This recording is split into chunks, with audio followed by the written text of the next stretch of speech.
Hey guys, what's going on? Here chilling in my hotel room for now. Just finished watching the live production, live performance of Chris Angel's Mind Freak live here at the Luxor, the hotel that we're staying at, and also his resident hotel that he stays at and performs at, I think, 7 days a week, every night. And it was really good. It was really cool to see someone who I was a fan of as a kid. I used to watch his TV show Mind Freak a lot on TV when it was on, and my sister and I were huge fans of his illusions and stunts that he pulled off. And so it was really cool to see him in the flesh and not behind a TV screen this time around. I have to say that I think I prefer the TV show only because the TV show allows Chris Angel to perform his really big stunts, the things that made him famous and the things that I was a huge fan of, the big crazy stunts.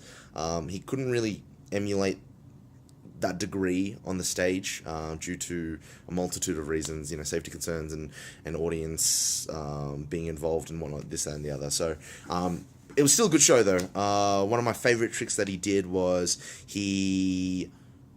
what was it? Oh, he was hanging in midair. They threw a cloth over him. He was binded by his feet, hanging in midair, and as soon as they removed the cloth, he disappeared.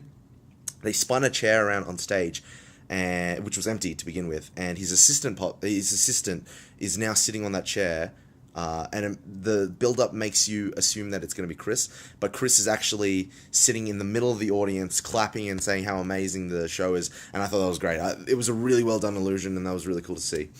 I wanted to get footage of the show, but I couldn't because, well, we weren't allowed, and I was going to risk it until in the middle of his performance, he was delivering a speech and then stops because he saw a flashlight go off on someone's phone who was taking a photo or recording, and he promptly kicked them out. He actually walked up to the audience member, called the security guards over to point her out, and kicked her out. So I was like, at that point, I wasn't going to risk it and decided against it. I think one of my better judgments. So that was a shame that I couldn't see that. But for now, it's 9 o'clock. One sec, it's like 9 o'clock. Unsure as to what to do. Most of the others are 21-year-olds, so they're going to head out to the bars and whatnot and have fun on the strip. I myself am 20, so I can't exercise that right, which is a shame.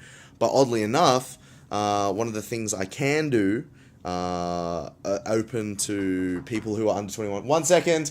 Open to people who are under 21 years of age, is to actually go to a full frontal nudity bar. So I don't know what's going to happen, but maybe it's going to be crazy. I'll keep you guys posted.